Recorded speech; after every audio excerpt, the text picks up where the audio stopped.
majina naitwa Dr. Wambuka Rangi, ni mhadhiri wa Chuo Kikuu Huria cha Tanzania na niko makao makuu Dar es Salaam. Kule makao makuu Dar es Salaam kuna kitengo kinaitwa kitengo cha VVU, ukimwi na magonjwa sugu yasiyoambukiza. Ni kitengo ambacho kimeanzishwa kwa muongozo wa utumishi, management ya utumishi wa umma katika taasisi za umma, kinachoshughulikia kuratibu masuala mazima ya afya ya wafanyakazi katika utumishi wa umma. Sasa kwa sisi Chuo Kikuu Huria cha Tanzania, kwa sababu jumuiya yetu inajumuishwa na wafanyakazi wa Chuo Kikuu Huria cha Tanzania katika kada zote, lakini pia na wanafunzi wetu kituo cha Tanzania, Chuo Kikuu Huria cha Tanzania. Na Chuo Kikuu Huria cha Tanzania tunafahamu kwamba ni chuo ambacho kina operate katika regional center, yani vituo vya mikoa katika mikoa yote ya Tanzania bara na visiwani. Kwa hiyo kitengo hiki cha VVU, ukimwi pamoja na magonjwa sugu yasiyoambukiza kimeandaa kambi la upimaji wa magonjwa sugu yasiyoambukiza katika makao makuu pamoja na vituo vyake vya mikoa.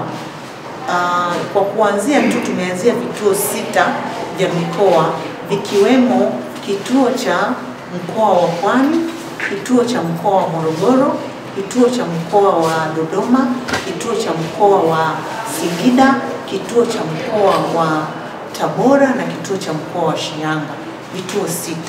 Kambi hili hasa limeanzishwa ili kuweza kupima afya za wafanyakazi na wanafunzi wa Chuo Kikuu Huria cha Tanzania. Lengo madhubuti ni kujua wafanyakazi na wanafunzi wafahamu afya zao.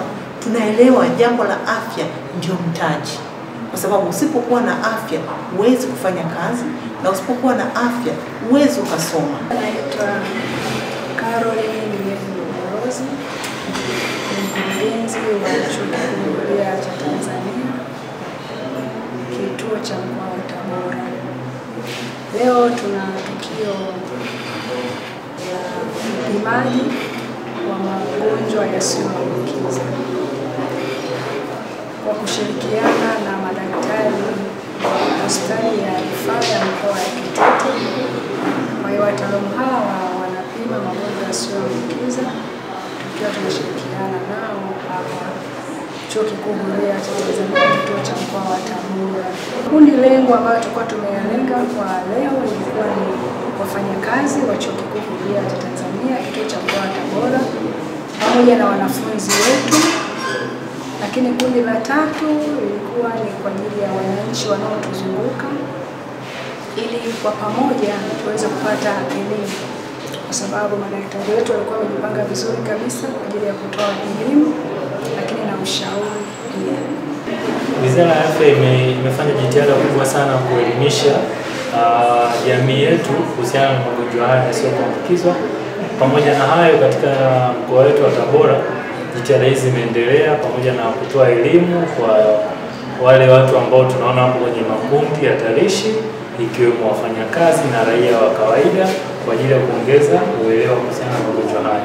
Lakini mwitikio kwa sasa hivi, naona mwitikio angalau unakuwa ni mzuri kwa jamii kubwa ya watu, ingawa baadhi ya sehemu kadhaa inakuwa ni changamoto kidogo kupata ule mwitikio mzuri zaidi kutokana na maeneo yenyewe kijiografia. Na sababu nyinginezo ni kama sababu za kijamii.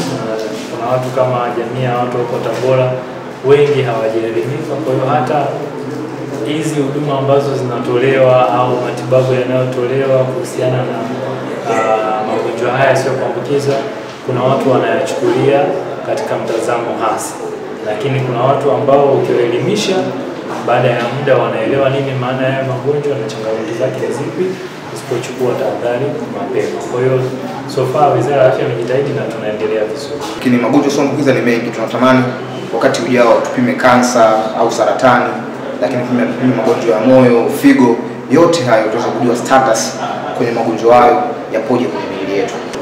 Usipocheki afya yako, siku unaweza kuwa una shida ukachelewa kucheki afya yako, tatizo likawa kubwa, likapelekea matatizo makubwa na mwili wako. Kwa hiyo tuwe na utamaduni na desturi wa kucheki afya zetu.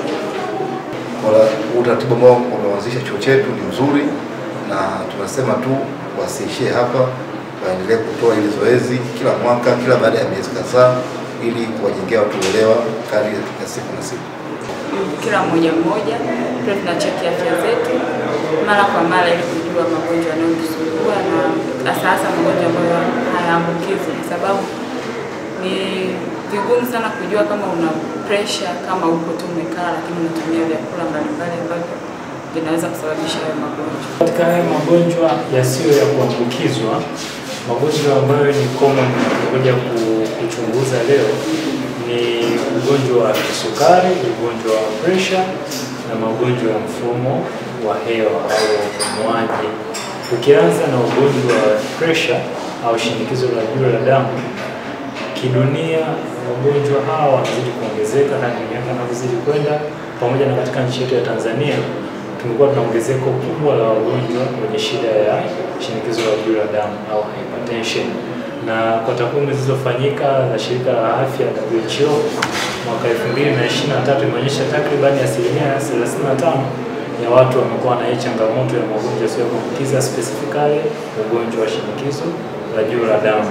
Lakini duniani au nchini, hiyo ni takwimu ya hapa Tanzania. Lakini katika nchi hii bado ya Tanzania, kwa ugonjwa wa kisukari kumekuwa kuna ongezeko, na sasa hivi tuna takwimu ya 9.8 ambayo nayo ilifanyika mwaka 2023 ya watu wana shida hii ya kisukari. Tukumbuke hawa ni wale ambao wamegundulika, lakini huko mtaani kuna watu wengi sana ambao hawajagundulika lakini wana hizi changamoto.